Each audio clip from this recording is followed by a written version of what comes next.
迎大家收睇《優質生活由此起》。有睇開我哋呢個環節嘅朋友咧，都會對我哋嘅嘉賓咧好熟悉啦。佢就係多倫多大學嘅牙齒修復專科醫生 Dr. Lin 林香欣副教授嘅。Dr. Lin 再一次歡迎你嘅。你好。嗱，咁喺之前嘅幾集咧，你都同我哋分享咗好多關於一啲牙齒健康啊、保健啊、種牙嘅一啲問題，咁同埋一啲知識啦。咁咧，即係通常嚟講啦，牙齒一聽到佢嘅問題，我哋會直接諗到牙周病啦、蛀牙呢兩樣，我覺得係最大路嘅、最多人接觸到嘅一啲問題。其實除咗呢兩樣咁常見嘅，仲有咩問題係我哋有陣時會忽略咗嘅咧？咁就係話咬牙磨牙呢啲嘢要平衡，即係佢叫做 occlusion。有時候咧就將過咗一段時間，慢慢咧佢個牙嘅咬個位咧就唔平衡，咁都有其他嘅問題。咁你聽佢講呢個 occlusion，即係點講咬牙唔合嘅一個問題。咁我哋自己平時嗱，譬如蛀牙就會痛啦，牙周病見到牙肉收縮啦。咁如果喺呢個牙肉咬牙唔合嘅問題上邊，我哋自己點樣留意到可能有咁嘅情況咧？點樣咧就係話咬嘢食嘢特別係硬少少咧，佢會有時候病人會話咬嗰時咧特別有一個位一個牙就好似唔舒服咁樣嘅情形咧，就可能隻牙開始裂緊咁樣嘅情形。咁第二咧就話佢如果好似話冇牙周病，佢成棚牙都幾健康幾齊，但係特別就係有一隻牙或者局部幾隻牙咧就有少少鬆，但係佢其他牙冇鬆啦，咁就因為佢可能咬牙即係佢咬個位唔平衡。因為牙周病如果一有牙周病係成棚啊嘛，成嘴都會有影響。但係如果就局部少少一個位唔平衡咧，個牙就會可能鬆少少，但係其他牙就幾實淨。咁表示鬆嗰幾隻牙咧，可能咬個力就唔平衡，就唔到。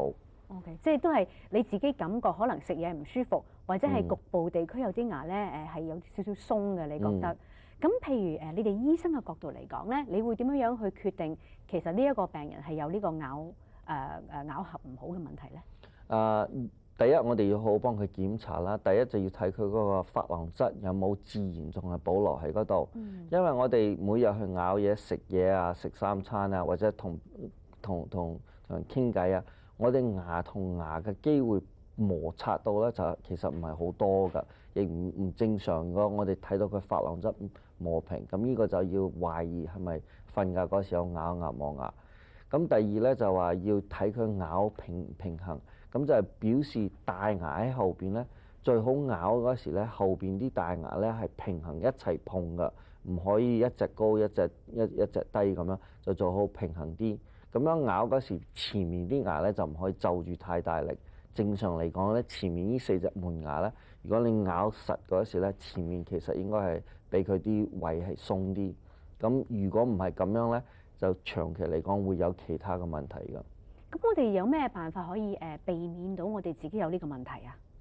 咁就最好一樣就會俾牙醫去檢查啦。如果你有感覺咬嘢食嘢唔舒服，你就最好唔好等到太遲或者牙裂咗崩咗先揾牙醫。咁起碼去俾牙醫睇一睇。咁如果你同病人同牙醫咁講，你話咬嘢唔舒服，咁我哋會幫你檢查睇下你咬嗰時係咪平唔平衡。如果唔平衡咧，我哋可能要揾唔同嘅辦法幫你解決呢啲問題。咁係啦，咁有咩辦法？如果真係有呢個 occlusion 嘅問題咧，有咩辦法去改善咧？最容易最快咧就幫你調一調，喺嘴裏邊調一調就平衡啲。咁我哋可以幫你睇，如果有話一隻牙唔舒服，可以幫你調，咁其他啲牙一齊咁平衡去就住個力，呢個係一種辦法啦。咁有時候我哋會直情箍牙，將你箍齊，跟住你成棚牙會齊啲就住個力。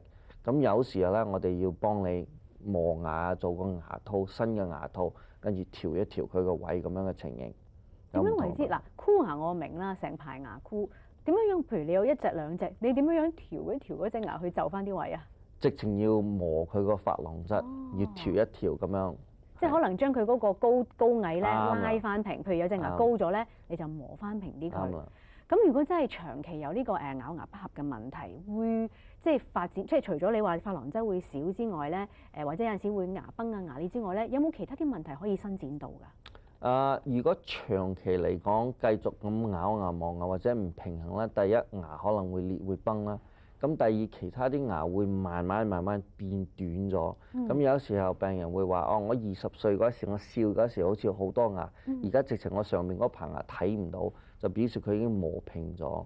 咁其中為咗美容嗰個原因咧，有時候我會見到啲病人直情磨牙到磨到入神經線裏邊，佢就話開始話而家唔係美容原因，就係唔舒服，食嘢會好敏感，有時候直情發晒炎先至嚟，表示佢磨到個琺瑯質而家第3層咧已經入咗神經線咁樣，就比較遲啲。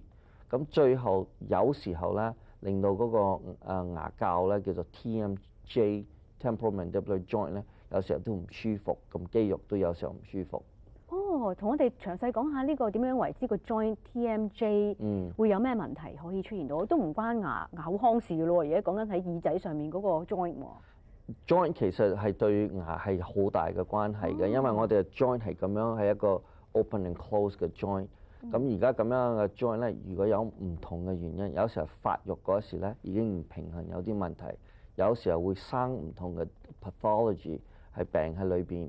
有時候如果你話車禍撞到啊，或者 accident 咧，會 damage 有個 disc 喺裏邊，咁呢啲就唔同。咁最後咧就話如果有咬牙磨牙咧，嗰個 joint 咧就可能有啲聲，有 calicular， 同埋佢嗰個肌肉咧都有好大嘅影響，就個肌肉就開始酸痛，令到有時候會頭痛，有個 migraine 都會正常㗎。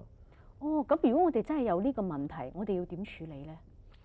呢個問題咧就唔係咁容易，係複雜少少。咁因為有唔同嘅原因，咁你要睇我哋盡量幫病人睇下呢個佢嘅歷史係點樣，睇有咩唔同嘅原因，跟住就盡量幫佢保守啲解決呢啲問題。咁 treatment 嚟講，有時候就俾佢個 night guard，咁就俾到佢瞓覺舒服啲。有時候會叫佢做 muscle relaxant， 俾佢肌肉，就俾啲配啲藥。附啲冰啊，附啲熱嘅 hot towel treatment、physiotherapy 咁樣。如果真係最後一步為咗個 joint 有問題咧，有一個可能有時候要做手術。咁你頭先嗰個問題就係可能話，如果你咬牙咬得太犀利，因為嗰啲肌肉負荷得太緊要咧，啲力咧就聚晒喺嗰個 joint 嗰個位度咧，就會因而有你頭先所講嘅問題出現。咁方法就可能譬如俾一個牙套俾你啦，或者叫你敷冰。如果唔係咧，會唔會腫？即係面會有少少腫脹㗎？如果你咁學你話齋用得太多啊，呢度嗰啲肌肉。有時候我哋會見到咁樣嘅，咁有時候病人之後佢中意咬一邊啊，或者磨一邊咧，有時我會睇到佢面型會變咧。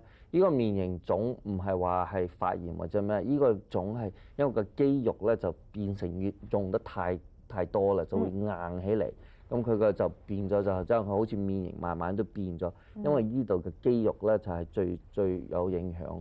咁其實學你話齋啦，又有普通牙醫，有啲專科牙醫，喺咩時候我哋先正會需要去揾啲專科嘅牙醫，同埋去邊度揾佢哋嘅咧？咁最好就係因為同普通嘅牙醫先傾好佢，咁好多普通牙醫就會知道應該介紹俾邊個專科係乜嘢問題。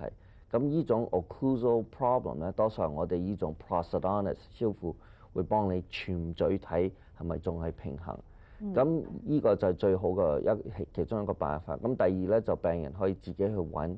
咁我哋有叫做 Ontario Dental Association ODA，咁佢哋都有 listing， 就係睇你住喺邊個區啊，有邊同唔同嘅專科，咁佢可以幫你俾個 listing， 跟住你去試一試，俾佢一個 consultation。喺牙醫嚟講，我哋唔需要我哋自己本身嘅牙醫寫轉介信㗎，係咪？係啊。咁依方面咧，就我哋有呢個習慣，睇專科之前要家庭醫生介紹。咁喺牙科咧，多數都係有 GP 去幫我哋介紹。但係如果可以，個病人都可以自己去直接去揾嘅。咁其實即係總體嚟講咧，都係預防勝於治療啦。同埋咧，最緊要同自己嗰個家庭嘅牙醫醫生咧溝通好啲，有咩嘢咧隨時都可以轉介俾專科醫生。咁今日節目時間又差唔多啦，我哋下次節目時間咧再同大家見面啦，拜拜。